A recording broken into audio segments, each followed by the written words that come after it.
It always.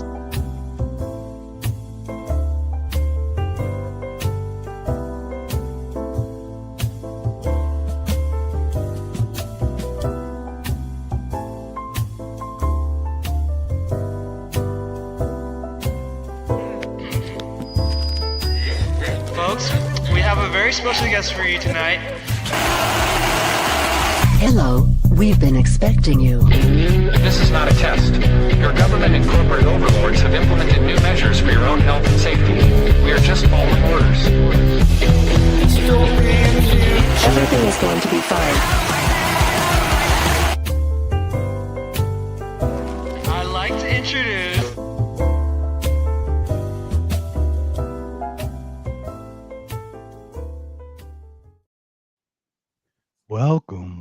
Welcome everyone to another special If by Whiskey.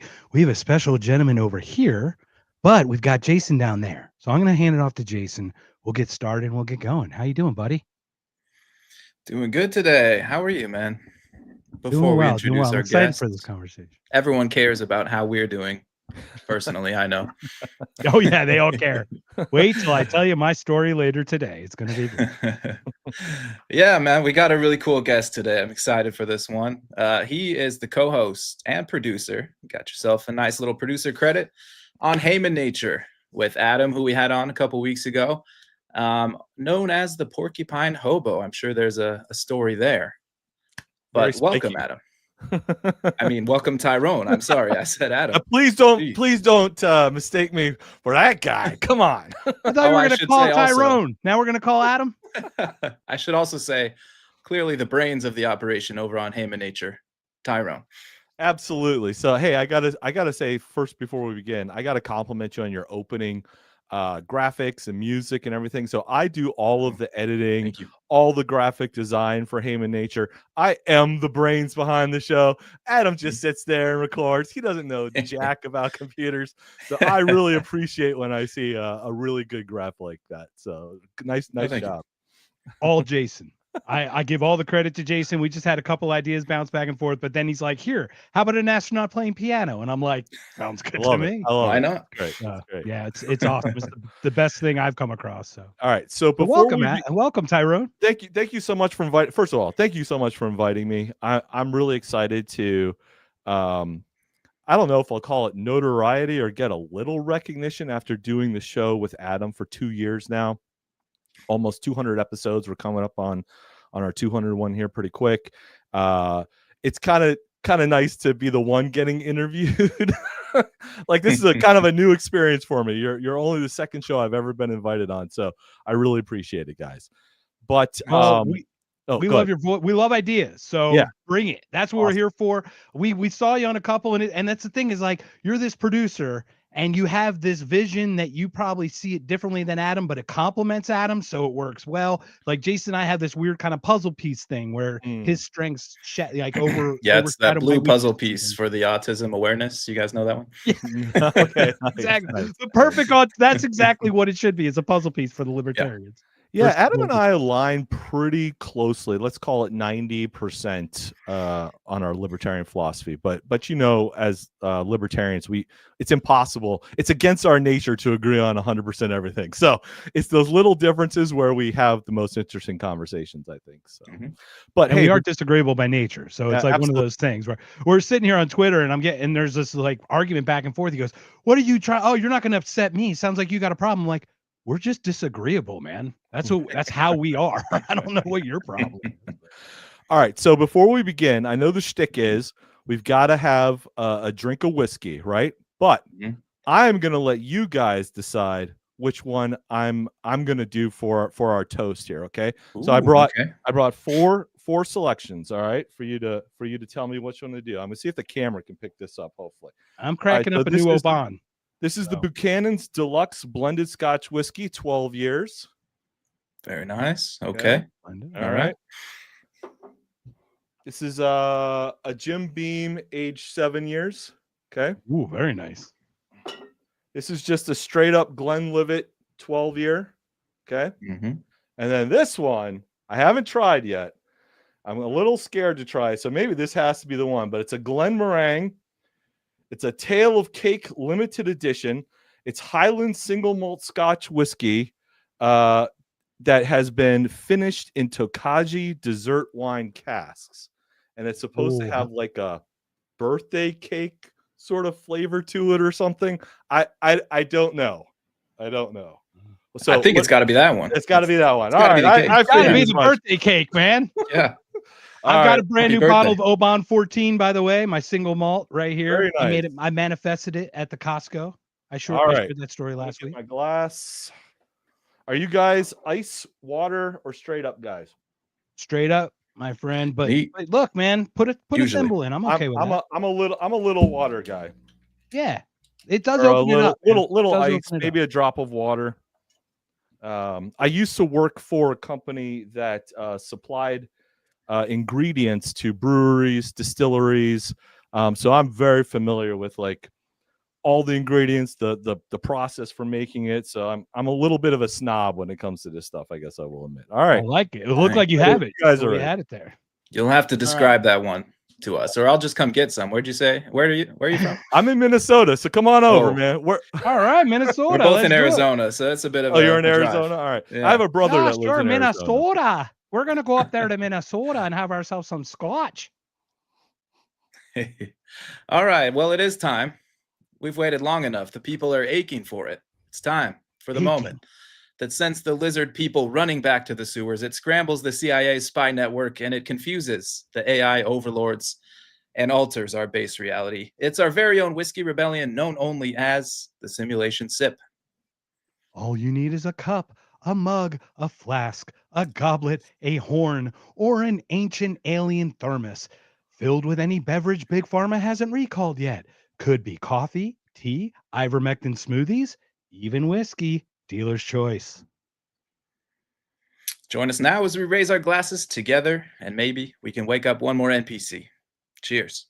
Cheers. Salute, slanja, whatever. Okay. I don't know about the This sip, man. glass- It's a little long, but it's okay. I like it still. I like the sip. I have to continue it, so I know Wow, it has to be truncated even more. That's What is it? weird. It's weird. Thoughts? Yes. So you don't get a lot on the aroma as far as this like cake flavor. And even at the first sip, you don't really get it. But once the alcohol burn moves off, then your back palate, it's this weird.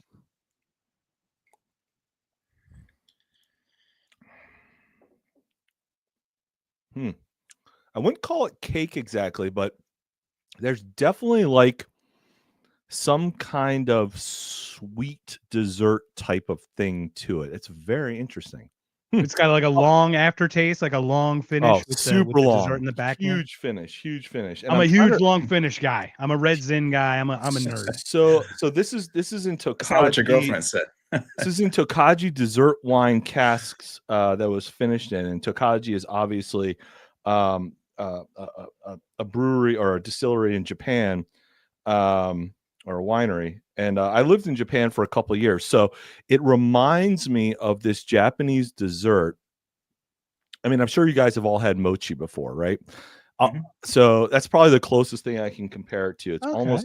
almost like plum is the word that comes to my mind, like a plum mochi or something on the back end finish. It's interesting. I'll need to let it warm up a little bit, get some aromatics. Once it gets a We'll little see how air, it it gets a changes. little breathing, and We'll see how it changes throughout the course of the hour here. So I'll come back to it. In the meantime, I'm going to switch over to my bullet rye and ginger. So that'll be my amen. go-to There you go. drink. Nice. There you go. Wash it down. Rinse it out. There you go. We'll I'm not save a us some huge next time. Next Yeah. time we're in Minnesota, we'll come grab a for sip. sure. I don't know about you guys. I'm not a huge Scotch whiskey guy. You know, No. of the 5 sort of major whiskeys, so I'd say like Scotch, Irish, Japanese, Canadian, and American bourbon, right?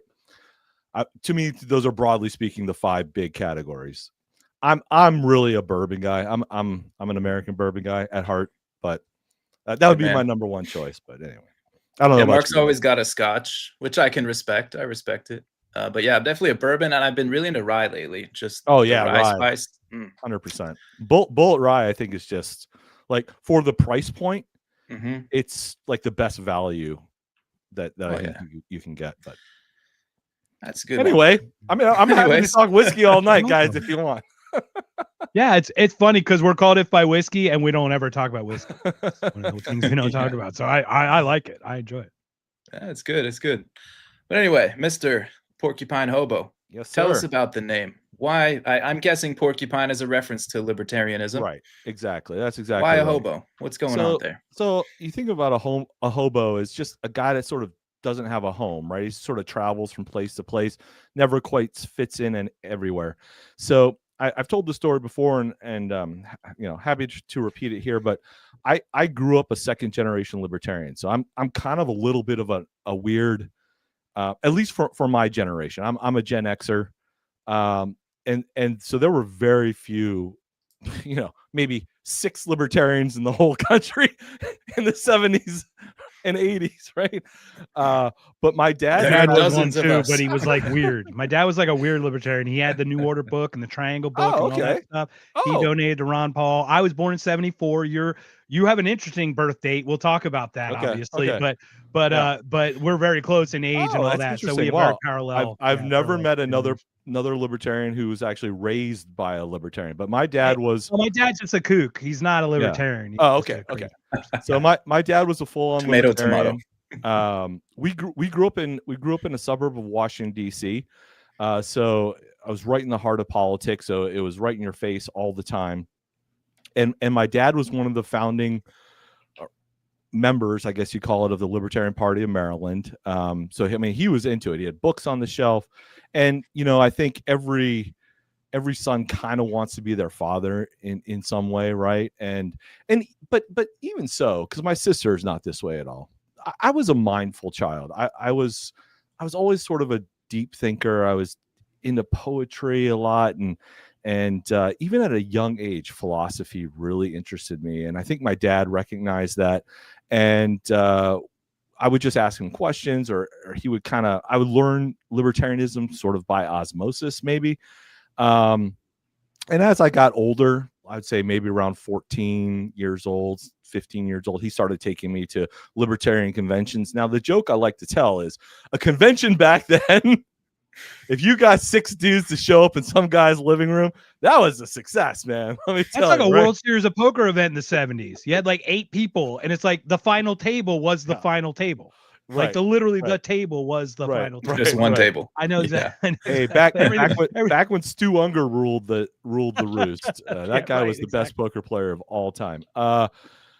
But so I grew up a libertarian. I was raised libertarian. Now I'm hoping that I'm no longer an outlier. I'm hoping that now there's another generation that libertarianism has been around long enough. It's gotten popular enough that Mark or Jason or whoever's out there, you guys are having kids now and raising libertarians, right? So I hope there's like a second, maybe even a third generation of libertarians starting to come up. But as a kid, I was alone, man. I was an outlier to all my friends. Like nobody heard about this weird policy. And who's talking about politics when they're 12, 13, 14, right? Well, I am. I'm having arguments about the Constitution with my friends at the lunch table in high school. You know, it's like, so I was always a little bit of a weirdo in that way, and sort of a little bit of an outsider. I never felt like I fit in. And so that's why I went with the hobo thing. So porcupine for the libertarian, hobo for like, I never felt like I really fit in anywhere. And even among other libertarians, I feel like my libertarian views are a bit extreme isn't the right word. Outside of the mainstream libertarian is what they are. If there's such a thing, they're just libertarian in the fact that like they're free thinking and you come with your own thought that might not be 100% aligned. Yeah. But at its core, you might have the same thing, and then you might have a little bit of a split, right? At some point, inflection point, you just might go a little different direction. But the core value is still there. I mean, when I was growing up, and even to this day, I think it's true that most libertarians, let's call it 80%, we would call minarchists, right? They think there should be some form of government, and the government has some legitimate functions, and the Constitution is a good thing. Well, I just don't hold that. I'm a full-on ANCAP. I think the Constitution should burned. So Thank you. I A long time. I like take my position is, what's the root word of libertarian? It's liberty. So I take liberty to the extreme, and for me that means no government. So that's an example of where I think ANCAPs, anarcho-capitalists, are becoming more and more popular, but still the minority if you took all the libertarians together and pulled them, and even like on topics, let's say like intellectual property, which I'm completely against.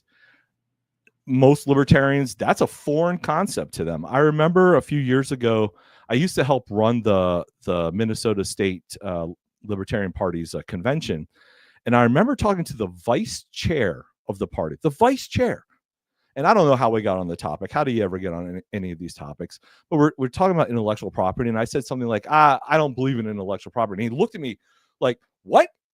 Like he had never even heard of that concept. And this is a libertarian. I'm not saying you have to agree with it, but to not even have heard that there's people against intellectual property. So even among the libertarians, I feel I'm a little bit of a hobo, a little bit of an outcast. I don't quite fit in. So I'm the porcupine hobo. Okay, on the copyright thing, IP. Jason had a great conversation with someone. Jason, if you could expound on that. But like IP was one of those ones for me, as I'm deprogramming or going through my cognitive dissonance. IP is one of those ones where I'm like, well, I feel like I'd keep my idea. I feel like that's mine. Like, it's one of those weird ones. But Jason, you want to share that awesome conversation you had with that gentleman in England about IP? The British guy, yeah, Matthew Sands. I think maybe he was actually on with Adam at one point too. But yeah, he's great. Yeah, we had a great conversation. We actually did a whole episode on this show about intellectual property. Oh, so nice. Yeah, we've talked about it quite a bit. And I do want to come back to the differences between libertarians, because that's always fascinating. I do have a question about your background growing up as a second-generation libertarian. Sure. Did you ever have like a rebellious moment against your dad where you're just like, you don't know what you're talking about, this is stupid, and then you came back to it? Yes, 100%. And actually my dad and I kind of got into an argument about this in a serious way. And I kind of regret that now, looking back on it. He passed away quite some time ago. So I can never tell him, I don't think my dad cared. I was his son, right? And to have arguments and disagreements, totally fine. And my dad was always, live and let live. He was the definition of laissez-faire. Believe what you want to believe. He was never going to judge someone else for their opinions. He was not a moralistic person, right? He's like, I just believe what I believe. You believe what you believe. Great. But you know how you are when you're a teenager. You can get sort of hot-headed. But I will blame my dad for this disagreement, though. So if he was around, I'd say, Dad, it's your fault. So, as I was getting more and more into philosophy in high school, when I went to college, I kind of knew I wanted to maybe pursue that a little bit. And so I became a philosophy major. But prior to that, I asked my dad, what else can I learn, or what books would you recommend, or where would you recommend I go next for my philosophical libertarian education? He's like, well, have you heard of this person named Ayn Rand? And I said, no, who's that? He's like, well, a lot of libertarians like Ayn Rand. He's like, I personally don't agree with a lot of what she says, and I haven't read a lot of her stuff, but my libertarian friends tell me they're all into Ayn Rand, so maybe you should check that out. I said, well, sounds good to me. I mean, if my dad says it, I'm going to do it. And as soon as I read, what was the first book? Anthem? I suppose it's probably Anthem, just because it was so short. But I mean, as soon as I read it, I was hooked.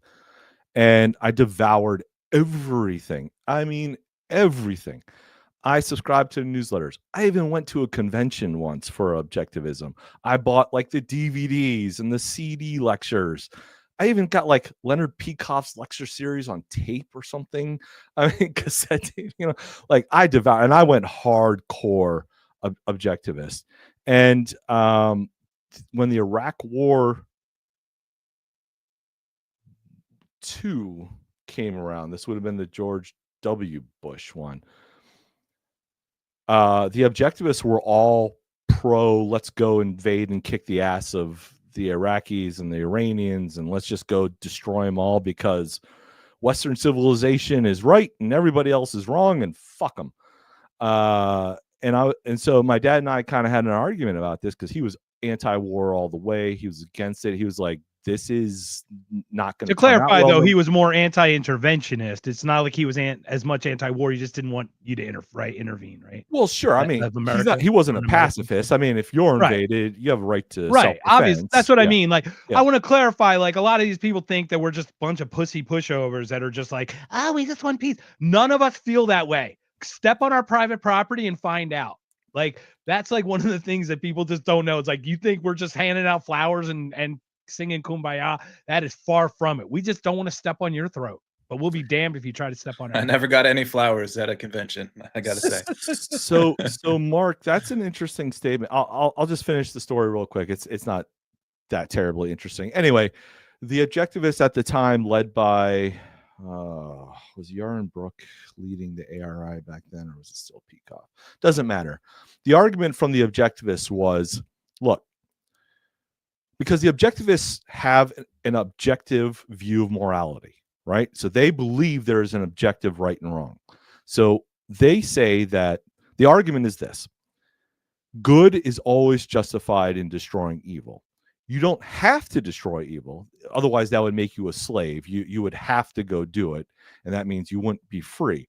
But if you choose to destroy evil, you're justified in doing it. And the argument was America and the West, Western civilization is good. Muslim countries and whatever Eastern are backwards Eastern and savage and primitive, and they're evil. So you can just go ahead and destroy them. Go whatever. And so I don't know. I bought into that kind of line of reasoning or argument. Me too, man. I had a "Hey Saddam, this Scud's for you" t-shirt, man. Oh, wow. That's like off the the Budweiser joke. You know what I mean? Like I'm with you. I was a grade A neocon. But credit to my dad. I mean, he just was like, no, man, that's not right. That's not what a libertarian should stand for. And I guess maybe I thought at the time, well, then I'm not a libertarian. I mean, Ayn Rand hated libertarians. She wasn't a libertarian. So I think I went through that objectivist phase, which a lot of libertarians go through. And that caused some tension between my dad and myself, where we kind of, I was kind of in college and doing my own thing, and we didn't speak a whole lot. But I mean, you grow out of that phase, whatever, and that's fine. And I'm definitely not an objectivist anymore. But yeah, I don't know, Jason. Did that answer your question? I don't even know where your question. I forgot what the question was, to be honest. But yeah, it did. Yeah.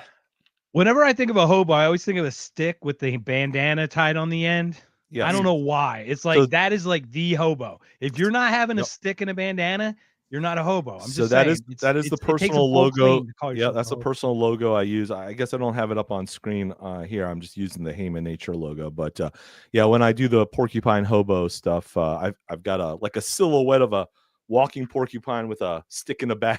So it's kind of my logo. Mandatory. Well, we were on the topic of libertarians and differences between libertarians and ANCAPs and probably other factions of libertarianism. Wait, Jason, hold on. I'm sorry to interrupt you. Mark, you had said something that I wanted to get back to, and I've totally blanked on it. Mark said something. I said, I think I was just talking about I was a grade A neocon. No. I know what. About non-interventionism, something. Yes. That's exactly it. And so I want to ask you this question, because you said, I'm not a pacifist, whatever. So if you watch Haman Nature, and folks, you should check it out, hamannature.com. Wait, plug it for us. Give us the times, give us the dates, and I think it's every day, isn't it? Every night? No. We basically do 2 episodes a week, public, and then we will do 1 episode or 2 episodes a month, private, for our paid subscribers. But so we usually put an episode out Mondays and Thursdays. The Thursday episode is almost always a crossover episode with Adam and Bob Murphy. They do a crossover episode. Bob Murphy? Yeah, I never heard of that guy. We never. I'm assuming you're pulling my leg on that. Never heard of who's Bob? Who? Bob Murphy? Okay. Murphy? We are fans of Tyrone in this house. I appreciate that. But Bob Murphy is a pacifist. I mean, he's a straight up pacifist. And there's nothing wrong with adopting that by any means. I think he has a couple of caveats. Now, I know he said something like, if someone was attacking my child and my wife, I would do something to intervene. But I really do think, because he is a very hardcore Christian type person, and I think he takes, the turn the other cheek thing pretty seriously and literally. And he's, I mean, is it like Quaker like almost? Because the Quaker ideology is a very live and let live without a much of a, I don't want to put anything in Bob's. I don't want to speak for Bob at all, but I know he is like researching Calvinism and maybe going in that direction. Anyway, neat, very interesting. That's just interesting to talk about, right? It's just curious, But he's really the first person I've met that is a libertarian pacifist, because libertarians are always like, "Don't tread on me. You have the right to self-defense." And I know that famously Bob Murphy and Tom Woods, I think on one of their cruises they did together at one time, did this famous debate where it was Bob Murphy took the pacifism side and Tom Woods took the other side. And apparently Bob Murphy won by the vote or whatever. So I really, it's interesting. Even at my age, I still feel like I'm being challenged. I'm challenging my own ideas. So I'm not completely abandoning the pacifist idea. I just haven't researched it enough or looked into it enough. But I kind of want to learn more about that position. And because I think even if you end up not agreeing with something, learning about something really helps you understand your own positions better. Right. So anyway, I kind of it's a really good point. I've been grappling with something similar, just that like the whole idea of trying to convince everyone to throw off the government and everything is like, is that really a worthwhile thing to do? Because most people don't seem to even want that, first of all, and then to do that would cause a lot of pain in the short term. It would if we just shut off the government today, it's gonna cause a lot of problems. So, Jason, I really feel like this is a dividing line among the modern libertarians. This would not have been a dividing line when I was growing up as libertarian, but it certainly is today, with the rise of, let's just say, people like Dave Smith, the the Mises Caucus, right? So I'll just call this the Rothbardian streamline of libertarianism versus what I'll call the David Friedman side of libertarianism, right? Mm-hmm. Not Milton Friedman, his son David Friedman. We can talk about the distinctions, but so Murray Rothbard had the famous question. His litmus test was one question to know if you were on his side as a libertarian or not. Do you hate the state? Right? That was it. He had one question for it, yes or no. And my answer is no. That's David Friedman's answer. I'm a Friedmanite, whereas somebody like Dave Smith would be a Rothbardian. So I think that's another distinction. Well, why no? Why would you not hate the state? Yeah, great question. Okay. I think the state was necessary for our species' survival. And I guess it depends how you define the state. But I think of the state as any sort of top-down legitimized use of force, right? So the government can come along and tax you and throw you in jail and against your will, do things against you. They have a monopoly on the use of force. Okay. So if that's kind of our definition of what a government is, then you could almost say our first human ancestors that were living in caves, let's say there was 20 people huddled in a cave, you needed a leader. That's just the way our species is. You had to have a leader. And you just had to do whatever the leader said. Because when the saber-toothed tiger was attacking you, there's no time for debate. We're not taking a vote what we're going to do here. Leader says, pick up some rocks and start throwing them. Or the leader says, run. Or whatever the leader says, you do it. And if you don't do it, you get your ass beaten, or you're the one that gets thrown to the saber-toothed tiger while the others escape, right? So you can see how like that naturally leads to, got a small group of people living in a cave. They got a leader. That leads to a chieftain. That leads to a king. That leads to a president or a prime minister, right? You can sort of see the natural evolution of our species from a societal point of view. And really, look, I studied a little, I minored in anthropology in college. And I think it's just true. If you could time travel back 100,000 years ago, I don't think there was any other way our species could have made it out of the cave. We had to have a top-down monopoly on force type of governance, if you want to call it governance instead of government, whatever, in order for us to survive. There is a distinction, survive. though. There's a complete distinction. Absolutely. Because what we do, we speak a lot about governance, right? So we come together and we see the it factor in someone, right? We see the leadership characteristics of one. We tend to gravitate towards that leadership. Right. The leader has a magnanimous ability. They are charming. They are charismatic. Whatever they have has a draw. That is what humans are. So to your point, 100%. And I think to get to the size we got, this may have been a necessary feature bug of 100%. The thing. But now with the technology we have, now we should be able to now bring it back down to a community level and shrink it back down and still connect with the technology we have, but interactively versus still big down. Because no, Mark, that's exactly right. 330 million people do not agree in this country. That's exactly right. So I don't know if you guys are fans of Stephan Kinsella at all. He's the one that I really learned, and he's been a guest on our show on Haman Nature. He's probably been our most frequent guest. And I learned the intellectual property thing from him. And so I will say this blanket statement. If Stephan Kinsella says it's right, it's right. I think he's the smartest guy. I think he's the Ron Paul of the new generation. I think he's perfected libertarian philosophy. But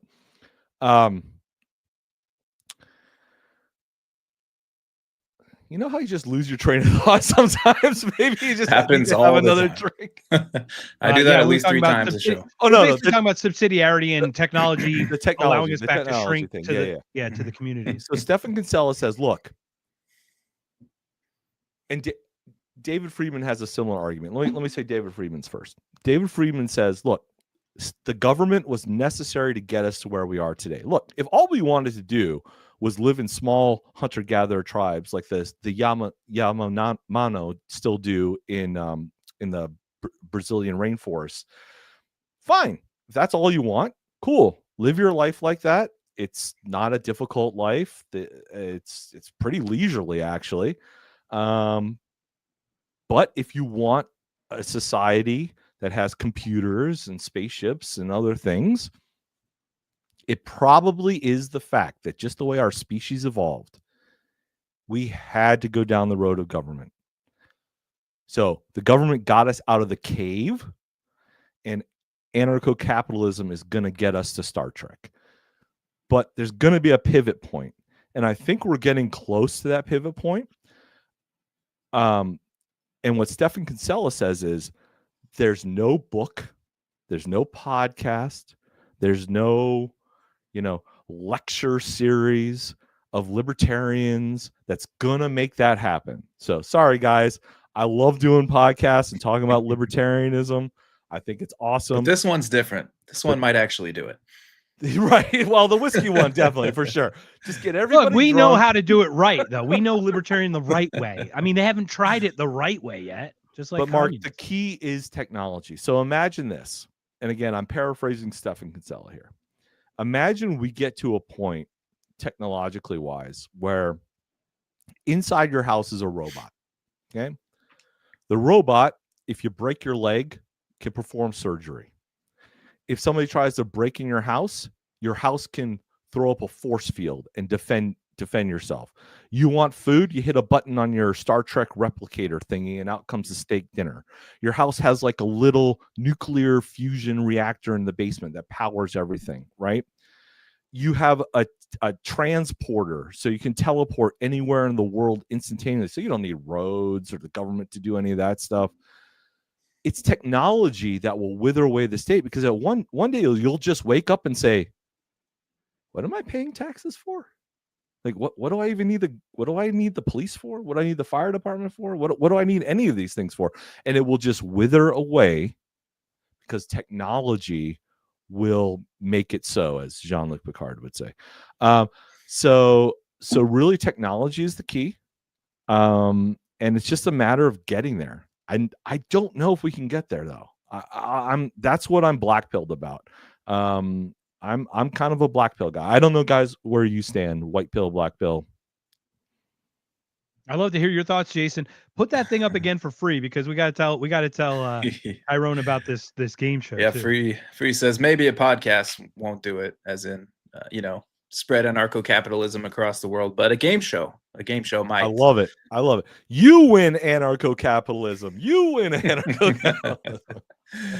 Yeah, if you don't know, he's got a show called "Are You Smarter Than a Politician?" And I love that. Are you serious? Yeah, it's very good. Yeah, you're gonna dude, be a guest invite me on that show. You're gonna be on. We got easy. This is the man. pipeline to get on that show. Actually, Tyrone, we're on that already. Yeah. You'll be on there. But basically, this game show called "Are You Smarter Than a Politician?" Jason's been on it. I've been on it. It's a really great time, and it really talks about these great topics. idea. Look, whoever's doing that, that's where it matters, is the culture. So look, how many people were either turned more conservative or libertarian because of Ayn Rand, because they read Atlas Shrugged or The Fountainhead, right? They didn't read Man, Economy, and State by Murray Rothbard or Human Action by Ludwig von Mises. They read a novel, right? How many people saw the movie Gattaca and it was like, man, or Blade Runner. That movie something is like that, underrated. Right? One of the most underrated movies I've ever watched about the where we're going. Or it's amazing. Or how many people bought 2112 by Rush, and in the byline of 2112 by Rush, dedicated to the genius of Ayn Rand, right there in the liner notes, right? And so then they read Ayn Rand, or like just listened to a song called Free Will. Like, it's the culture that changes people. So yes, guess what? Game shows are part of the culture. I love that frickin' idea. That is amazing. Yeah, we'll set it up for you. So Jason, your thoughts on this whole thing that Tyrone posed. Yeah, being black pilled, where you at? White pilled. I mean, if it's about the world turning into an anarcho-capitalist paradise, then no, I'm pretty black pilled on that. But as far as the direction things are going, I see, and this could be biased based on the bubble I'm in, but I see more and more people picking up the ideas of like this, whatever the government is doing at the time, which is almost always bad. This is not legitimate. We didn't vote for this. We didn't want this. This only helps a giant corporation, the CEO of a giant corporation, not even the people that work for that corporation. Right. So they start seeing these things and asking questions. And as technology advances, like we talked about, people see it more and more. People can communicate these ideas more and more. So the direction, I am white pilled. And if we don't get to Ancapistan, then we can at least get to maybe a state taking its ball and going home, like secession. I think that's a realistic thing. So I think things can happen, and it could probably happen faster than we think. It's hard to imagine right now because it seems so big and that seems so far away. But I guess overall, I'm still pretty white pilled. Okay, that's great, man. Good for you. He's also got a baby on the way. Let me tell you how it really is going to be, Tyrone. Yeah, what do you think? Let me tell you how it really is. No, let's go. I can't get black enough after this week. Let me just tell you. No, but seriously, what's getting me is people are limited. In order to get people to change their mind, they have to go through the cognitive dissonance that is so painful that you have to go through to break everything you've learned and unlearn it and break. Like, it hurts. It hurts to change. People they're not comfortable with that. As a general sense, they will forgo temporary displeasure for this long-term thing of unexpected pain that they might go through. That's the first part. Secondly, we're limited. Many of us can't hold multiple concepts in our head. So we're stuck to the one thing that we've got, unfortunately. So unless you change, which is hard to do, you're stuck. So for a percentage of us, I think that a percentage of us do understand that, but you have to actually grasp the concepts to do it. Because unless you understand it, you can't actually really buy in. So and I think comprehension is one of the biggest problems with a lot of the concepts. So I think people are really good at comprehending and understanding their day-to-day lives. And what I mean by that is, if let's say you're a fan of the Minnesota Vikings like I am, then you're super black-pilled, obviously, because they suck. But you understand that because that's your day-to-day Gary life. Anderson. Fuck you. I'm out. It was Gary, wasn't it? Yeah, it was. I'm out. I'm reliving my PTSD from that moment. I will never forget that moment. I was watching it with my friends. We were in a bar, and I'm like, Gary Anderson's lining up for a field goal. Now, folks, if you don't know this, he's 50 for 50, by the way, in the season. 1990, he had missed a field goal all season long. 10 seconds left to the game. I don't remember exactly.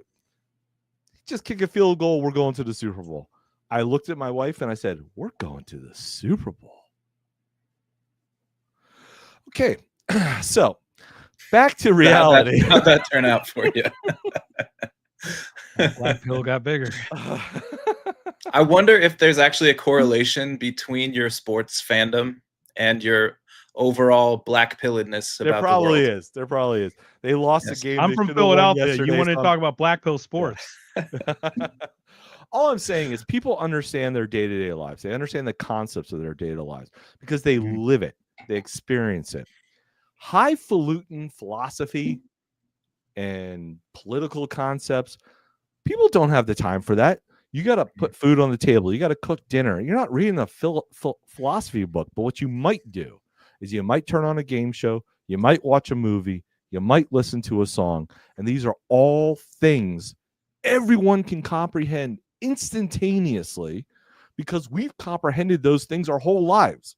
So I've been telling libertarians, we need to be getting into the cultural space more. What Eric July is doing at the Rippaverse is amazing. That's a great step. But we need more movies. We need more music. We need more novels and stuff. So yeah, to your point, like Larkin Rose is a guy, I just watch his stuff. Larkin's I would call him extreme or just very bold in his statements. He's very outspoken, but he has the Jones Plantation movie in the book and everything. There's a lot of ways to go about, right? You're picking your ruler. That's still picking a ruler, guys. Those types of things. So yeah, it's interesting how we try to Total Twins with kids now. So there are a lot. That was a great idea. That was fantastic. And yeah, this isn't exactly a cultural thing, but in a way it is. Ron Paul's homeschool liberty course, right? I mean, because that's cultural. School is cultural, right? So, yeah, I mean, I am worried we just don't have enough time left, and I guess that's why I'm black-pilled. I see the fiscal cliff coming very quickly. I feel like if we had the internet back, Mark, when you and I were growing up in the 70s and 80s, it'd be a different story. But I think the internet came just a little too late, and we're running out of runway. So I know in my bio I put I was born on the day America died, and I literally mean that. America died on August 15th, 1971, the day Nixon took us completely off the gold standard. We were already partially off of it. That's a complicated topic, but he took us completely off of it. And it's taken 50 years, but this is it. We are not going to survive. Right look at silver. Look at gold. It's skyrocketed. It is. Yeah.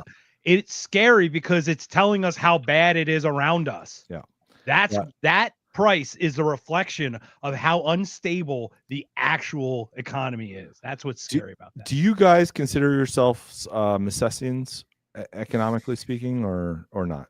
Or Yeah, sure. I probably don't know enough to make that statement fully, but yeah. I will say Murray Rothbard would consider himself a Misesian. Obviously, sure. Okay, Ludwig sure. von Yeah, Mises Mises. was Oh, yeah, his- like Mises Costa. Yeah, Mises, Mises. Yeah.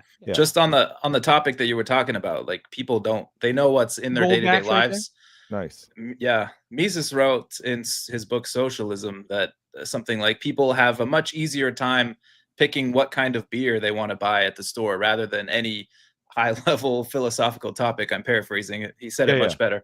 But it's like that's really the truth is like, but then go to beer. You know, why can't I buy this beer with a certain ABV in some states? And why are they restricting where I can buy it? And in Utah, for example, you can't even buy cold beer from a store because they think you'll just pop it right open in your car on the way home and drink it. So like, look at those things and like ask people, why is the government doing that? Is that effective at all? The reason why I asked you guys that question, it wasn't to put you on the spot. I'm not going to ask you a deep economic question. We're interviewing you here. You don't ask us questions.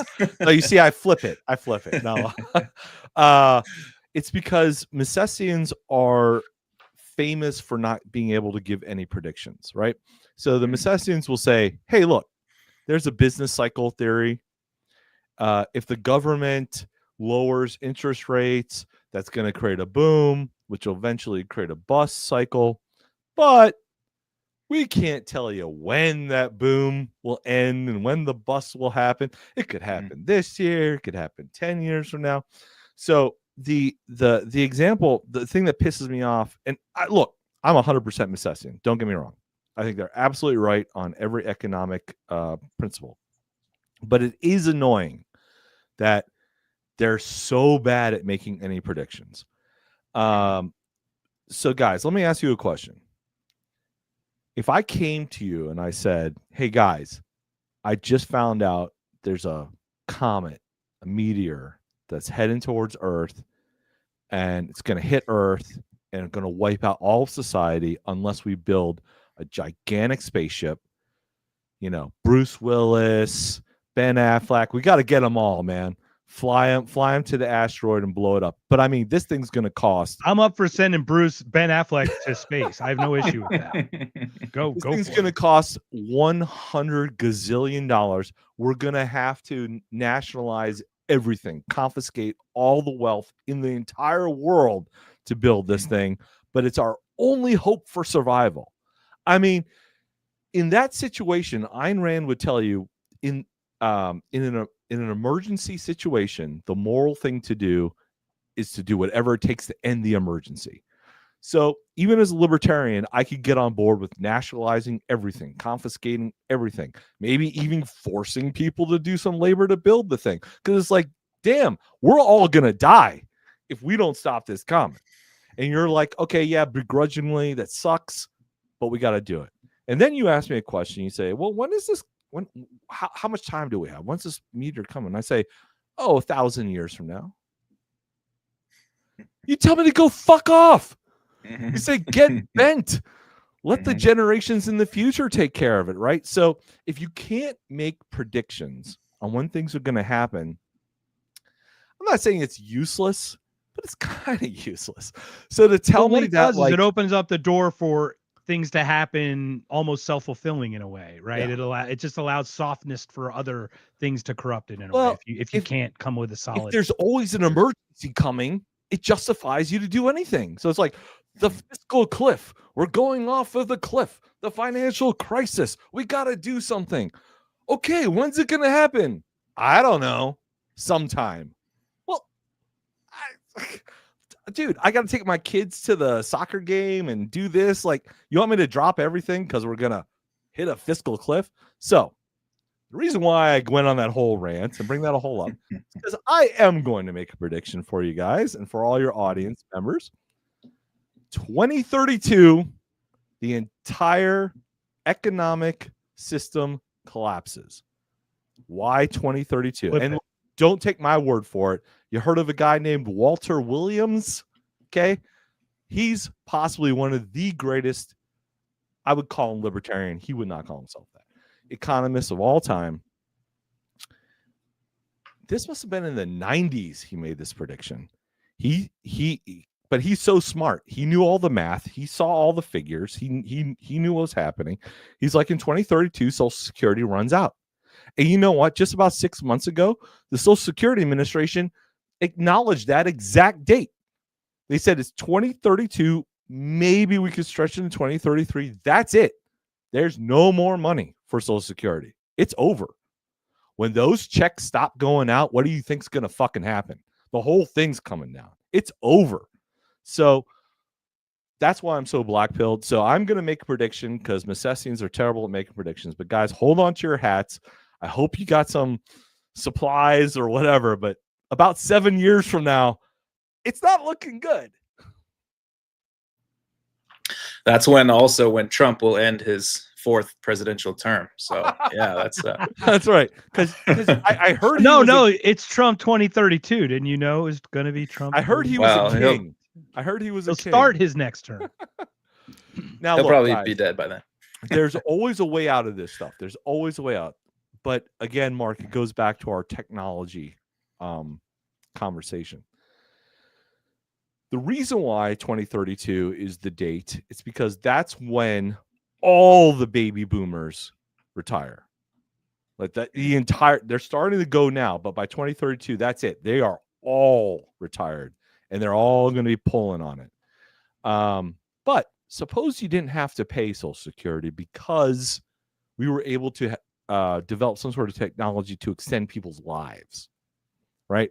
So now we're younger. We could reverse aging or something like that, right? So you don't need Social Security if you can do that. We can work longer, but we're going to be replaced by AI. What are we going to do? Or suppose we do develop the robots to be able to do work and things like that. Okay, so there is a technological way out of it. I don't know if 7 years is enough time to get there. So I don't know. Very interesting. I mean, couldn't the government just print more money to pay those Social Security checks? No, because what does printing money do? Come on. You know what it does. Nothing. Absolutely nothing. No. Well, no negative effects whatsoever. You're right. The dollar's not 1.7 cents of its original 100 since 1913. Yeah. Well, if you're an MMT person, they'll say it's just fine. You just print another ticket. It's just adding to the balance sheet of the corporations. No, they're out of tricks. They can't print anymore. You can do one of two things. You'd have to issue a whole new currency, so you'd have to default on the debt completely. I don't even know what that would do. Or CBDC, and that's what I think they're going to do. I don't think so. I just because the banks have already signed their T's and C's to change. They're allowed to change your American dollars into digital currency when that time comes. So there's going to be an interesting thing where they might do what they did in Germany, because that's where my experience is when the East Germany got absorbed. That was 3 Deutschmark became 1 Deutschmark kind of thing. The exchange rate. This is what I think they might do with a digital type currency. I think that's why the Bitcoin and gold is being bought by the governments too, is to reback some kind of new thing. But it's screwing all of us up, man. It's not letting us. It's not letting us play. Yeah, here's why I don't worry about that. First, Bitcoin is a scam. It's a money laundering scam. And second, a digital currency, you would have to have a competent government that would know how to write code and actually implement such a thing. They're all morons. Government's never going to implement a digital currency. They can't wipe their own assholes. Fair. No. Look. That's a fair point. No, they're idiots. What are they going to do? Write a digital? The thing will break 5 minutes after they implement it. It'll be a complete disaster. So the only other thing a government can do, besides try to inflate their way out of it, or like a default on the debt, those kind of things go hand in hand. The only other thing they can do is reduce the workforce. In this case, reduce the size of the population that needs to get those Social Security benefits.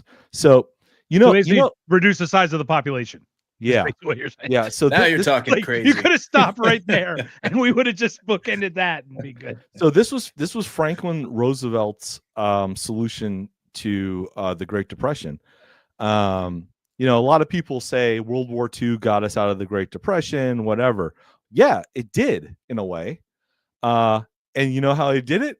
They killed 1 million young guys, reduced the workforce, and now all of a sudden unemployment's solved. We'll just send them overseas, get shot up by a bunch of bullets, and voila, unemployment solved. So, I mean, a lot of people have conspiracy theories about a certain pandemic that happened in an attempt to reduce population. We're apparently on the brink of several wars, which would reduce the population. I mean, I don't know. Governments don't have a lot of options when economic crises happen. They'll do it. They'll try what they can, but in the end, I think the American empire is close to collapse. It's gonna be ugly. But what I see myself as, and I've heard Stephen Kinsella say this as well, is like, I'm trying to preserve something for the remnant. That's what Ron Paul would call the remnant, right? He's like, I'm not sure we're going to be able to save this society or make it a libertarian society. There probably will be some sort of collapse that happens, but there's going to be a society after that. There's going to be people that survive, and they're going to have to rebuild. And hopefully, maybe, like the hero in Ayn Rand's Anthem, the novel Anthem, where the guy finds the light bulb and rediscovers electricity. Maybe those people will find a book about libertarianism, or somehow a podcast, if there's electricity still, about libertarianism, be like, hey, maybe we should rebuild society based on those ideas. So that's kind of what I see my mission as. Otherwise, really, what I'm just doing is drinking whiskey and having fun. So, I mean, whatever. And producing Adam's show, which is great. There you go. Getting a little credit for yourself. That was pretty heavy. I feel like I brought the whole thing down. I'm sorry, guys. Now I'm ready for a drink. So that would have been a good place to end it, but I won't. Tell us. Yeah, give us a little. Let's get something a little bit. You more have upbeat. to be optimistic about something, right? Give Absolutely. us a little bit of you a have a family. bill. You have a family. I don't. Okay. I mean, I'm Neither married. do I'm married. But Jason's got a baby on the way, and that gives us hope. God damn it! So I'm having my pregnant wife, take all the Tylenol she can, because I really hope she comes out a libertarian. Yeah, I was black-pilled at a young age, and I decided I'm not bringing a kid into this world. But I will admit that I think that might be one of my biggest regrets in life. I think if I had to do it again, I think as a species, I think I was such an individualist, growing up a libertarian, like, yeah, freedom, independence. I think I totally rejected at a young age our genetic drives. So I do feel like, you know how they say there's this cultural versus genetic debate about who you are. So I think Ayn Rand had it right. And I know I'm not an objectivist, and I know I rip on her a lot, but I think she had so many good things. So, I think she would say, or at least I'll say it, we have genetics that predetermine certain things about us. We have culture that we're raised in that predetermines certain things about how we're going to grow up and be. But we do have free will. Mm-hmm. But I think for Ayn Rand, I think the mistake she made is she probably thought like she was so independent. She had like the hyper supercharged version of the independent gene, whatever that is in us. Most people don't have that. I think most people have like mostly genetic and mostly cultural with a smidge of free will to them. Whereas Ayn Rand was probably like 90% free will independent thinking, right? Can we clarify that though? Yeah. Let's clarify that. In a human world, blending in with the group trumps is your survival. It's a survival. It makes sense to me, yeah. not that Ayn Rand had more of it. It's that she didn't deny it like we would deny it in ourselves to get along with the group, right? Yeah. Like that's part of what we are. It's like I can't lie to you. If I know the truth, if I know it, and I can't put a post out that someone's going to pay me $7,000 to lie. I cannot do it. You know what I mean? Like, it's just not in me. Okay. And I think and this is how it happened. This is what I think happened with our generation. I got a vasectomy at 34. I'm very similar to you. I didn't want to bring children in this world. Also, I felt my childhood and I would be either exactly like my parents or exactly opposite. Neither of those would have been ideal for my child. Like it took me 4 years to decide whether I actually did it. But when I decided it, I knew that I did not. In hindsight, to your point, I think people like you and I could have brought children in this world because the way we perceive the world would have benefited that child's view Yeah, of I the agree world with in a weird that. way. I really do. But yeah. because we felt this way, we didn't want to hurt the way we felt we hurt or whatever, Yeah, you know, and it's like this weird thing. So No. it's very interesting how that plays out in some of us. And this is what I think happened. Our generation, our Gen Xers, we were the ones that were told that being different is wrong. Those are the people who rebelled.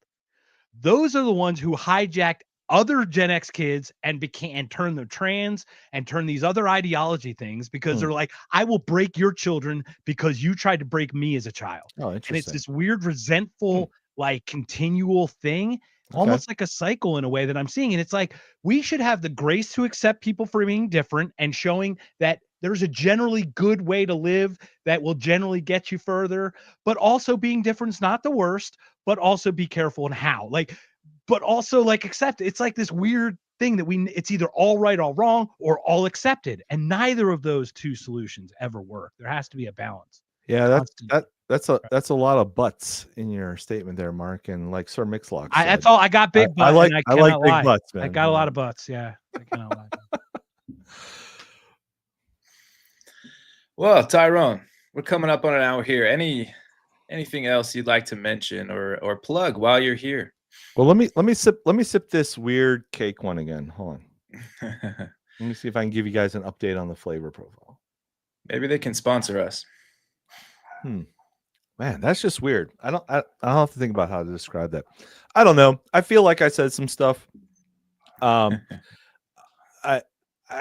sure, as most libertarian, and I know I kind of threw out the thing that I think Bitcoin's kind of a money laundering scam. I don't kind of want to leave that. Just because you think everybody's out to get you doesn't mean they're not. Yeah. You know what I mean? Just because you think that doesn't mean it's not. It's okay. I don't know. What do you guys seriously think about things like Bitcoin? I mean, I say that kind of half in jest, but I do feel like a lot of foreign nationals are using it to move money out of their country. Like, I think there's a lot of investors from China just buying Bitcoin as a way to transfer wealth out of there into another currency. And so I think that's why it's kind of bumping up the price of Bitcoin. I just don't see Bitcoin as practical. And this new code update that's coming, what is it, December or something, where they might unlock the 21 million to make it more than that? Have you heard about this? No. So wait, I don't know, man. They're getting rid of the halving thing. They're going to actually add value to it. There's talk about increasing the limit, right? Which destroys the whole purpose of it being a digital gold, right? So the whole point I don't know. To have every X amount of time. I might be talking out of my ass. I'm not really a Bitcoin guy. I am a hard here. Okay. I think this is a very, very important philosophical point. And I would be remiss if I didn't bring this up, because I think it's so important. I think the only thing that matters is money. Okay. Now, that sounds kind of, wow. Am I a greedy capitalist? Am I some sort of evil guy with a mustache and the monopoly guy? It's the broadest resource that can get you everything you need with specialized world the way it is. That totally makes sense. Because you have the means to get someone else's specialized to pay for their specialized service. That's with money that you earn from what value you bring. No, I think we know what you mean. But if somebody on the street just heard you say that, they'd be like, "Oh yeah, that's exactly right." If somebody on the street heard me say that, it'd be like, "What do you mean? My family means more to me. My faith means more to me. Money." So I borrow this line from Walter Williams, who once said that, you know what a dollar is? You know what it really is? It's not a thing you buy something with. It's not it's not something you just take to the store and get some eggs with. Mm-hmm. When your employer hands you $1 for work that you've done, it's a certificate of achievement. It is saying you have achieved something. Now, in an economy where the money is sound, and what I mean by sound is it's backed by a hard metal like gold or silver or something like that. It's a some sound asset money. that can be some kind of hard. That certificate of achievement actually means something. You can take pride in receiving that. You know that $1, $1 spent is $1 earned, or whatever the phrase is, right? It's like I achieved it. But when the government debases the value of the currency, when they just hand out checks to people, or not, forget even the welfare part, because I don't blame people on welfare to be in their situation. I think they're victims of the government. Just when they debase the value of your currency, when they tax it away from you, when your dollar doesn't spend as much as it did tomorrow as it did today because of inflation, how does that make you feel psychologically? And so I feel like shit. Yeah, Tyrone. No, I do. I feel like they're handing me literal fucking rag paper to wipe my ass with. That's right. That's what it feels like every day. I think a sound money cures almost all problems of a society. But when the government's ripping you off, when corporations are ripping you off, why should you be moral? Why should you work hard? What's the point? Mm-hmm. Well, I'm working my butt off 10, 12 hours a day, 60, 70, 80 hours a week for what? So that I can not afford eggs next week? So when a currency becomes debased, I think an entire society's moral compass and the soul gets corrupted. It becomes debased as well. So I feel like since 1971, when Nixon took us off the gold standard, the currency has been debased year after year after year. And I don't think it's a coincidence that if you look at crime stats, they've gone up every year since 1971. It takes time. It's a slow bleed. It takes a couple of generations. We're now into the third generation after Nixon took us off the gold standard. And just look at the young kids today. I feel bad for them. I feel like I let them down because maybe my generation could have done something. The boomers definitely let them down. Let us down. Fuck them. Those assholes. But I mean, Fuck you. He's older than me, motherfucker. Go screw yourself. I'm a goddamn Gen Xer, man. I watch Reality Bites in the fucking theater, asshole. So I think if we were to return to a gold standard or silver standard or some sort of hard money standard, almost all of society's ills would just correct itself almost overnight. But I don't know. Maybe that's wishful thinking.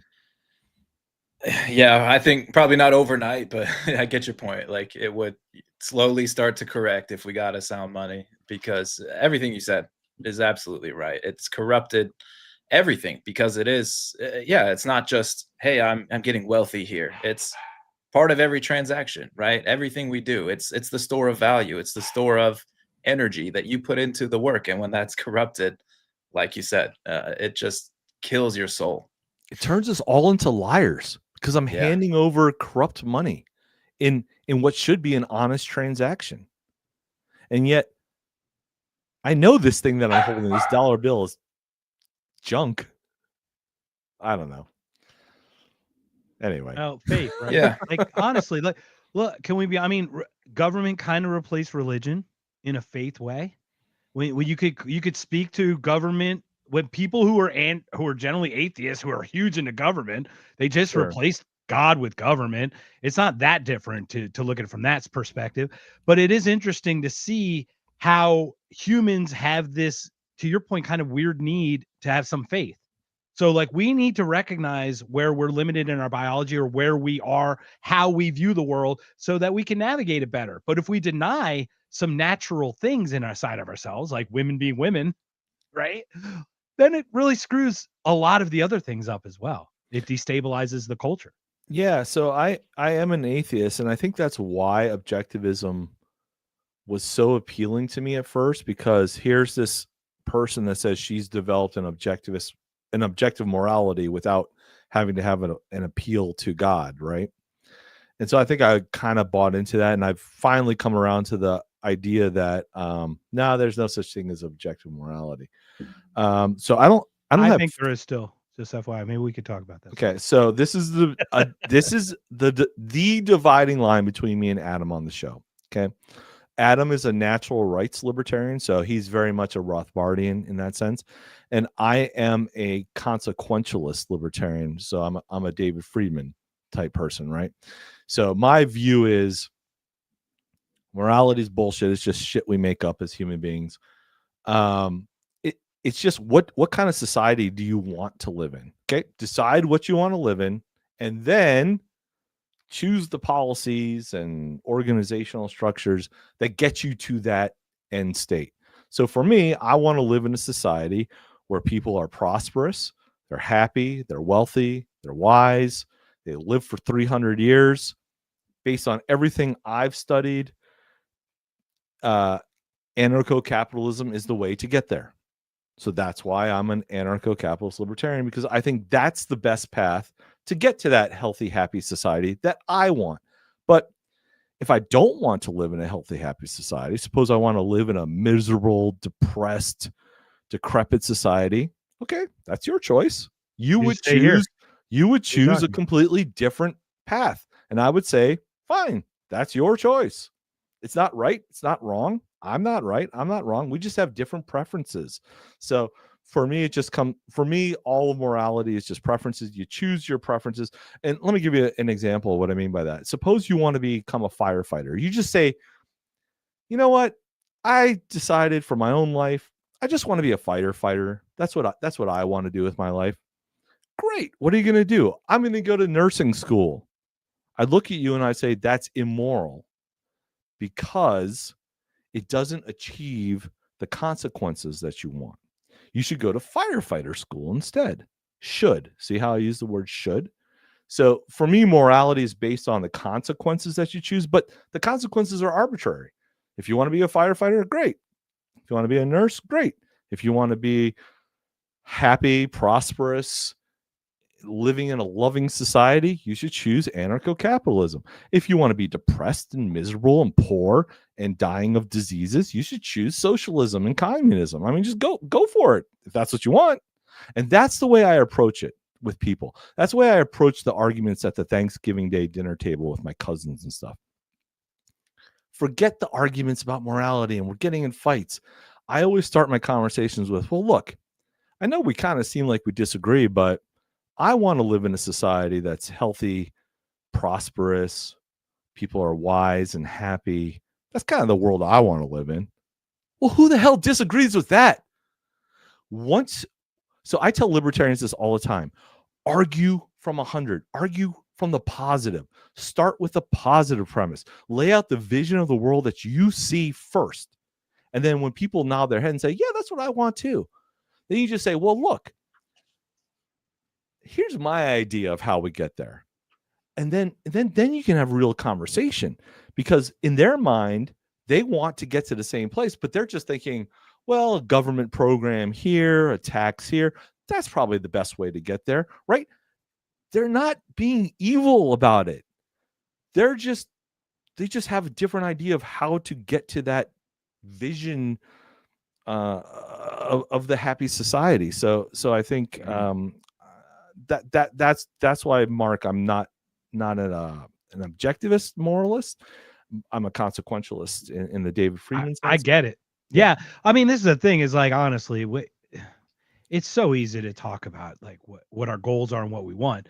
But the truth is, like, do we want to give power to someone else to tell us how to run things, or do we want to take personal accountability? That's where I start from. If I start from, I have to be personally accountable for my life, I have to make sure that my person that's with me is accountable, that we can care for our thing, and then we can outwardly care. And if everyone does that outward, we should be able to at least interact with each other and come from some core base thing. But, you know, when we come from sides where people have such different ideologies, it's very challenging. But Mark, you would consider yourself to be a natural rights type of person then, yeah? Yeah, well, this is the funny thing. I'm an anti-theist. I'm not just an atheist. So I don't think we should serve anyone. I don't understand how libertarians cannot serve a government yet can serve Jesus. Like, that makes zero sense to me, other than your desire to serve each other. That's different than the God thing, in my opinion. Right. So it's kind of funny that you say that, and I'm sorry to interrupt you, but it's just please. I've got a weird perception. So no. I love it. I love it. It just reminds me of something my dad. He was also there was a movement even back then, and this would have been in the 80s, called Libertarians for Christ or something. Christian Libertarians. We got Libertarian Christian Institute. We got our friend Jacob Winograd. We were just on his show, Libertarian Christian Institute, right? The Green Room. We did a 8-part Provoked series with Scott. Oh, so yeah. Oh wow. Interesting. Oh wow. Yes, Jacob. Shout out to Jacob and everybody else over there. I'll have to check that out. But yeah, I remember my dad took me to a meeting once. I think this was like the first meeting of this group, at least the version in Maryland, where we grew up, and they're all like, how can Christianity and libertarianism, you know, support each other? And I was just sitting through like, this just isn't for me. But I mean, hey, good on you. I mean, I would agree with what you said, Mark. I think you're right. But at the same time, because I'm a moral subjectivist, I don't really care how you get to libertarianism, you know? Oh yeah, totally. So, and that's the funny thing. Like, I was raised Lutheran, so my core value and morals may be based in some biblical thing from my parents, but I look back and go, I know right and wrong regardless of what a book told me was right and wrong. Like, I can feel it in my gut. I can see it when I see the pain in someone else's face. Like, you know what I mean? Read a fucking room, man. If someone's looking at you and crying, you probably did something to hurt them. It's probably a causal, right? Like, you know, those types of things, if that makes sense. Before we wrap up, do you mind if I ask you guys a fun sort of question? Please. All right. So I'm kind of a sci-fi nerd. I think a lot of libertarians are, right? So I have a recommendation. So a lot of times people will ask me, you know, what's a good book to read on libertarianism? And I never, ever recommend like just the straight up philosophy books, right? Or the economics books. So for me, you know, it used to be like Atlas Shrugged, like the Ayn Rand stuff. Sure. Some of that can get a little dense and heavy. I think the better books are the ones that are just a little bit more fun and have sort of libertarian themes subtly in them. You know, you don't need to read a 1,200-page novel like Atlas Shrugged with a 40-page lecture speech by the main character, right? So for me, my book I sometimes recommend people is Starship Troopers. Pretty much anything by Heinlein. Stranger in a Strange Land is Rico. But actually, my favorite book is Probability Broach by L. Neil Smith for like a libertarian-esque sci-fi novel. So my question to you guys, Mark and Jason, it doesn't have to be a book.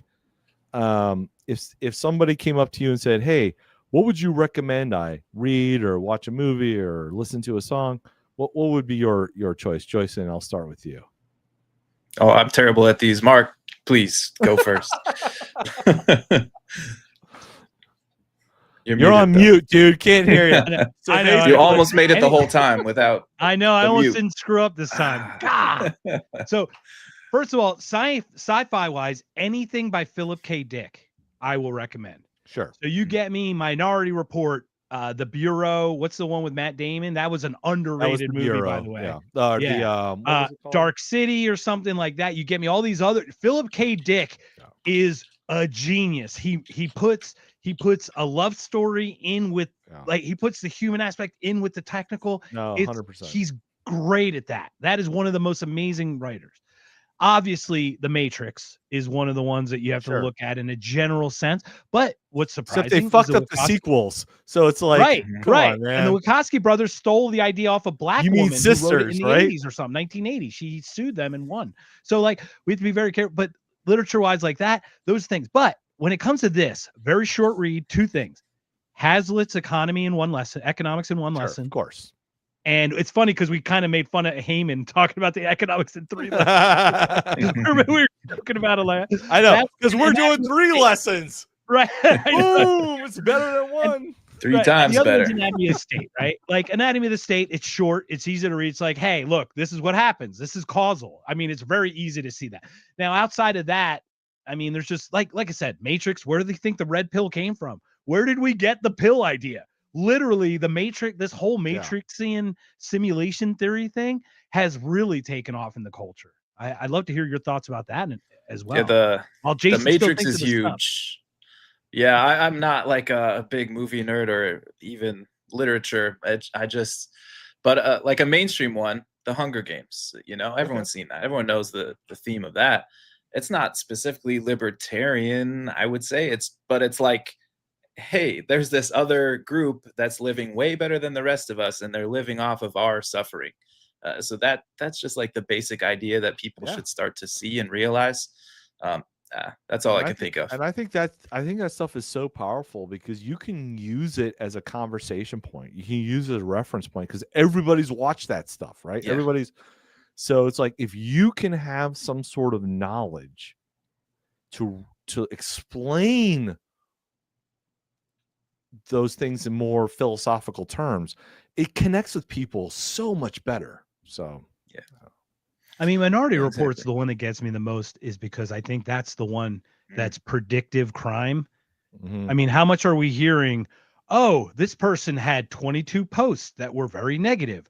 Maybe he's going to do something bad. Maybe we should put him in jail before he does something bad. I could see how easily that logic gets off the rails. I just don't share that. I mean, I fight that at all times, but I could totally see any mother, any caregiver, anyone who weaponizes your compassion against you to create these kind of tyrannical type of, things. I'll tell you another one. So, sometimes.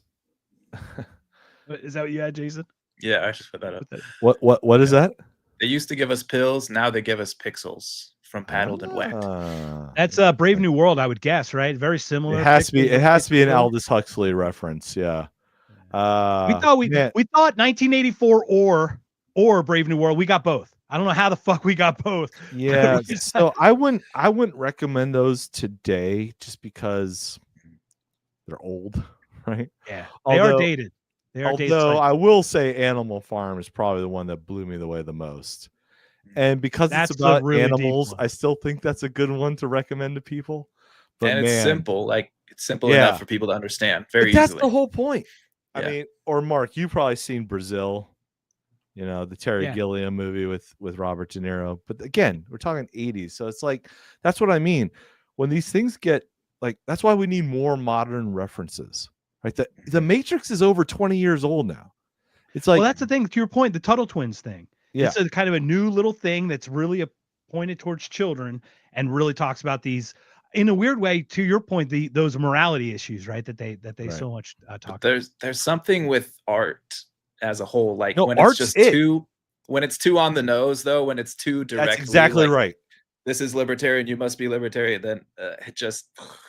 That's why I don't recommend Ayn Rand stuff because she's just too like, I'm gonna give you a speech in the middle of my book. No. Right. You want it to be subtle. You just want it to be like to see how the people live their lives, right? And absorb it almost through osmosis, secondhand, right? So even a movie like Master and Commander with Russell Crowe. Have you seen that? Or Gladiator? Gladiator's a better one. There you go.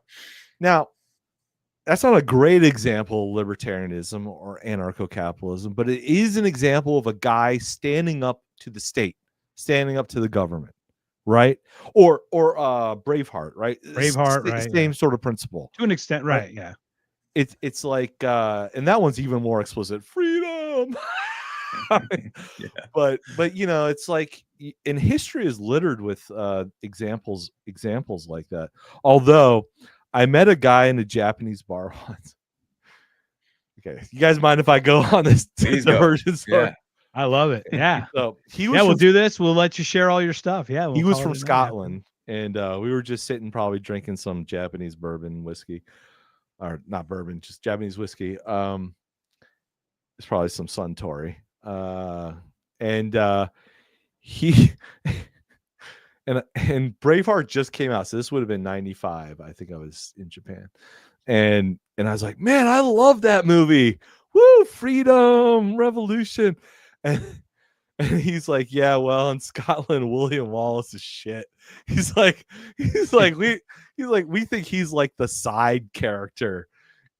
The real guy they respected was the guy that the Longshank guy, Robert. No. Robert the Bruce. Yeah.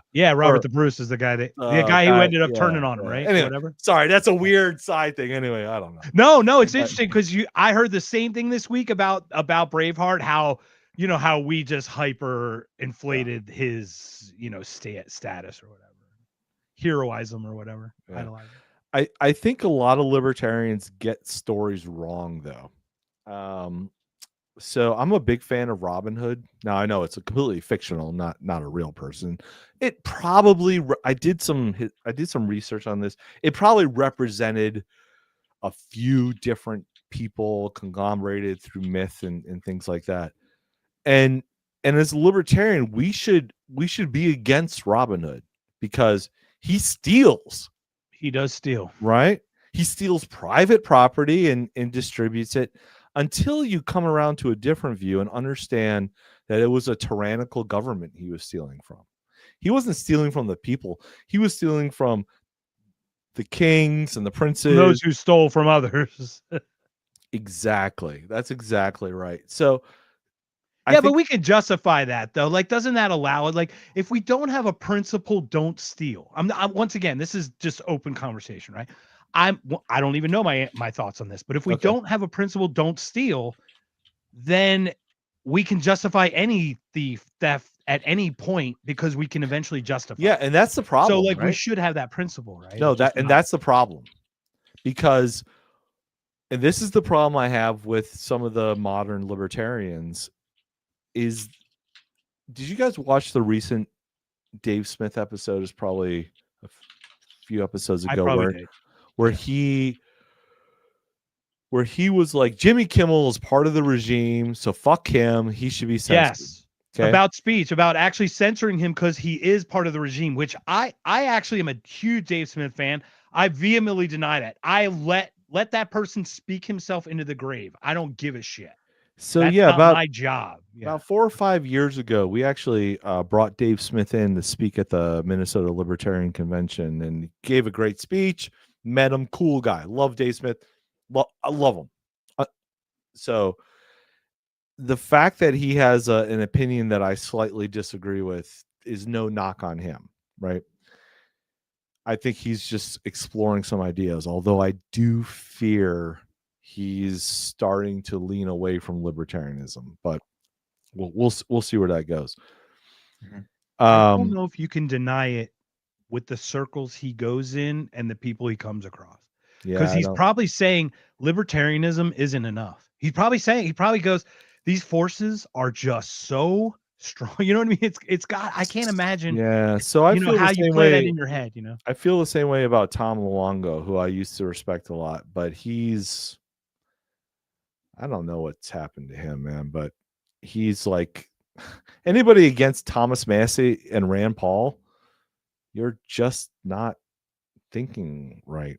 It makes no sense. I don't know. What could you possibly have other than you're a Trump cultist to have issues? I think that's right.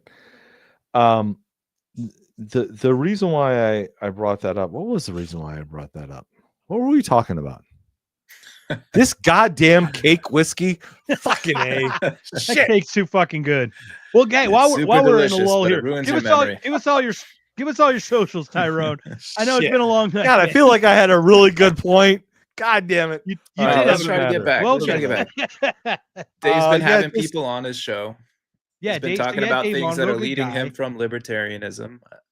Where are we going? He's not libertarian minded anymore because his people. Yeah, I feel like, man, when he had Nick Fuentes on, I watched a good chunk of that, not all of it, but he, like, at least the first hour, he's pretty much just making excuses for the guy. Okay. I think this is the point I wanted to make. It's about the definition of the regime, right? And this is a very Rothbardian thing. Okay. My father had a strict dividing line. My father was old school libertarian, OG libertarian. And the OG libertarians had a dividing line: government, private business. Okay. Now, my dad worked for the FDIC. Okay. And I asked him once, I was probably, again, going through this phase with him. Wait a minute. The first libertarian worked hold on. with the Fed? Exactly. What? Hold on a second. Hold on a second. I asked him, I said, how can you, as a libertarian, morally justify yourself to work for the FDIC? And he said, because it's a private corporation, which it technically is. So is the Federal Reserve, right? So my father had a strict dividing line: government, private. Okay, a legal definition dividing line. So that would work great if they didn't. Okay. You know, if the corporation didn't buy the lobbyists, right? This is the point I'm trying to get to. It's Murray Rothbard comes along probably the late 70s, early 80s, saying that no. The government is more than just the government. So he comes out with this argument called the regime, that government is really, it's not Murray Rothbard original. Yes, there were philosophers that also made these points earlier, but for libertarians, Rothbard was the one that really crystallized this way of thinking. Murray Rothbard said, no. The government is more than just the politicians and the people on the federal payroll and the military. It's everybody else they're in cahoots with. It's corporations that they grant monopoly licenses to, like media companies. It's pharmaceutical companies. It's the military industrial complex, right? And I get that argument. I really do. And I'm sympathetic to it. I really am. But it's dangerous. Again, for the reason that you can start throwing everybody into the regime sphere if you want to. So now we get to Jimmy Kimmel, some terrible comedian that used to be on the Man Show making fun of women when he was fat and chubby, lost some weight, and now he cries on TV because, I don't know, whatever. And he's a part of the regime? Well, if Jimmy Kimmel's a part of the regime, what about the camera guy that's filming him, who's just trying to put food on the table? Well, Jimmy Kimmel wouldn't have a platform, quote unquote, if there wasn't somebody operating the camera. And what about the guy that works at the electric company who supplies the power to the TV station to make the camera work, that puts Jimmy Kimmel? You can go down, you can eventually just put everybody into the circle of the regime and say they're all evil, fuck them, censor them, throw them in jail, put them on a firing squad. I think my dad. And then you get the French Revolution, though.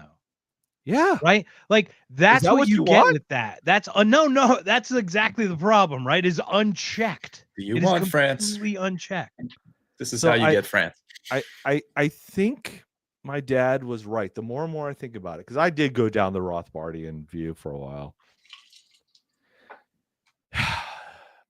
You really, when you're put in this position as a libertarian, you feel like you know what the right answer is, and nobody, goddamn it, will listen to you. They just don't understand what you're trying to say. So you just end up saying, fuck them all. But it's just something that doesn't feel right about that. And I'm worried that if we start encompassing too many things into this circle of the regime, we're going to end up just, I don't know. I don't think we can do it. I think that's the point, is like Jimmy Kimmel fucked up. People just stop supporting him. Big deal. You just stop fucking supporting. You don't have to attack him anymore. You just stop supporting him. It's real simple. Like the whole cancel culture, we used to vote with our dollar. That's what Bud Light was. Bud Light was way more of a vote with your dollar than it was a cancel culture thing. 100%. They said, bullshit, I'm not going to support your shit beer with your shit ideology. That's just my point. There's better beers out there. Good luck getting me back. That's how they played it. I don't understand how that's like, we can play both sides of that, right? Like it should be both sides and not this, oh, Jimmy's part of it. Yeah. So is V for Vendetta, but you only get them for when they actually do something bad. Jimmy Kimmel in a fucking emergency room was way worse than anything he said about conflating Charlie Kirk with right wingers or left wingers, wanting me to die because I didn't get a COVID shot when he lobbied for his little baby with a heart condition to get under insurance. He can go fuck himself. No, I agree, 100%. But he's welcome to say whatever he wants also. So I also think when we use terms like military industrial complex and we say Raytheon, Boeing, Lockheed Martin, these are evil corporations because they support the war machine. Well, are we also condemning the secretary? I'll tell you who I condemn. Bruce Johnson, the guy who was the CEO of Lockheed Martin, who worked for the NGOs to sell the weapons. Okay, so, and then what about the vice CEO and I can put it on that guy, assistant to the CEO? I mean, right, but he pushed, like, but he's the one. Where do you draw the line? Party. You know, well, I'll draw it at the guy who sold it to the guy who bought it. Right. So if the guy at the cocktail party sold it to the guy who bought it, the congressman, that's the line I can draw. I mean, that's the best. Then you're indicting all the shareholders because they profited from the sale. I know it makes it tough, but and I might own a share. I mean, I don't know what's in my 401k. I have no idea. The action maker gave into the pressure of the shareholders. That's on him, right? His actions have accountability, just like everyone's does. He can either let the share drop and be more moral or whatever, or he could sell the war machine and profit more. It's whatever decision comes, there's going to be a consequence. I don't know what the consequence exactly will be. And I'm not even arguing with you because no, we're not. I feel like that's right, but I also feel like that's wrong. Like I don't. I feel like I'm in it's really hard, right? It's really hard. Yeah. I appreciate what you're saying. You guys, you guys did a really good episode on this with you and Adam talking about the rebuttal to Dave's position, and you're like, well, these guys are just kind of caught up in a system that's been set up, you know, and you kind of be stupid not to take advantage of that, right? And it kind of goes back to the money. It's like, well, we could be honest and be, you know, trying to promote good things, but this thing over here that's evil is going to pay me $10 billion a year. So why wouldn't I take that? Because I'm not going to make a difference anyway. If I don't do it, someone else is going to do it. So, but I would like if we could explore the other way for a second. Okay. Where does the line go the other way? When you get into government, a lot of people in government are also just caught up in the same system. They're caught up in a system where they think, you know, probably most people going in are like, yeah, I can make a difference. I can help people. And are they evil? Actually, so this is really personal for me because, and I know we're going long, but if you guys are cool going for a little bit longer, we're good. Cool. So this is That's very a great personal question. for me. I can't wait to hear this. As I told you, we grew up in a suburb of Washington, D.C. In fact, I lived right at my house in Maryland. You could literally ride my bike down the hill a couple of blocks. I'd be on the Potomac. You could look over and see Washington, D.C. So that's how close I was to politics my whole life growing up. It was in your face all the time, right? K Street was like when we used to skip school. Like you guys probably skip school. Everybody skipped school, right? Mm-hmm. You know what we did when we skipped school? We went down to the National Mall and drank beers at the Vietnam Memorial or right at the steps of the Lincoln Memorial, right? I mean, sounds awesome. And everybody's like, cool. I've only visited a couple times. I'm a little barely familiar, but yeah. Everybody's like, I want to go to Washington, D.C. to see the monuments and do all this. And I'm like, that's boring to me because I grew up with it, right? So it's like you just drank beer next to Rambo's name on the memorial, right? You look for Rambo on the memorial and drank the beer. Is that... My dad was actually there in the crowd when Martin Luther King gave his "I Have a Dream" speech. So I mean, it was like like we were there, you know, and my mom was the secretary in the White House pool for Lyndon Johnson. She was the lead secretary for Joe Califano, which was Johnson's chief economic advisor. There's a documentary, I can't remember which one, where my mom is pictured in the documentary, Johnson signing some sort of legislation. She's in the background. You know how they do these photo op type things, right? So are you telling me my mom should be executed and overthrown in the revolution because she's part of the evil regime because she worked as a secretary in the White House? Fuck you, dude. It's like, right. So it's like not everybody that works for the government is evil. Not everybody that works for these big corporations is evil. We have to be able to draw a line somewhere. And I don't know exactly where that is, but I know it gets dangerous if you start moving the line, you know, and that's why in any way, going back to the statement to what my dad moving said, any line, have a dividing line, government, private. And so I think something like the military industrial complex is a symptom of the problem. It's not the problem. I don't think the military industrial complex would exist if we had a society based on sound money and private property and individual rights, because a government. But I think the military industrial complex, I think it exists because of the creation of the Fed, which funded the Great War. Oh, 100%. Which funded this. You know what I mean? So in a weird way, there was something that actually did, like actually created the military industrial complex to allow it to have festered with narcissism and psychopaths, right? That's kind of the whole point. It's like the system's built to allow the psychopathy to fester and grow and hide in its shadows in a weird way. Now, I don't know if that's systemic or if it's the, you know, the bug or the feature kind of thing. You know, it's this weird thing. Like, I don't know. I don't either. Yeah. And I think that's a constant question we will always have. Yeah. Yes. All right. Well, great conversation, guys. I think I'm going to have to bug out here. I really appreciate it. That was awesome. Thank you. Yeah. Could you share some of your stuff again, Tyrone, before we call it a day? Sure. Jason, we'll stick around a little bit, probably close out the show here because we got a couple cleaning items to. So Adam Haman and I, we do a show together called Haman Nature. It's kind of a play on human nature, obviously. And we're just trying to talk about ideas that we think will help get us to a more peaceful and prosperous society. So you can check us out on YouTube and Substack and Rumble and X, HamanNature.com or at Haman Nature. Check it out. We'd really appreciate a like and a subscribe. So thanks. Yep, go check it out. As we mentioned, they just released a new episode on the 3 lessons of economics. It's better than 1. Hazlitt had nothing on this guy. It's good stuff. Definitely check it out. Myself am a paid subscriber, so I'm putting my money where my mouth is. It's good stuff. Thank you, guys. Thank you, Jason. I really appreciate it, man. Absolutely. Thank you so much for your time. So, Jason, we got a couple things. We got next week is. It's been too long since I've cared. I keep the pain inside my head. But this reckless life of a bandit will surely take me to my grave.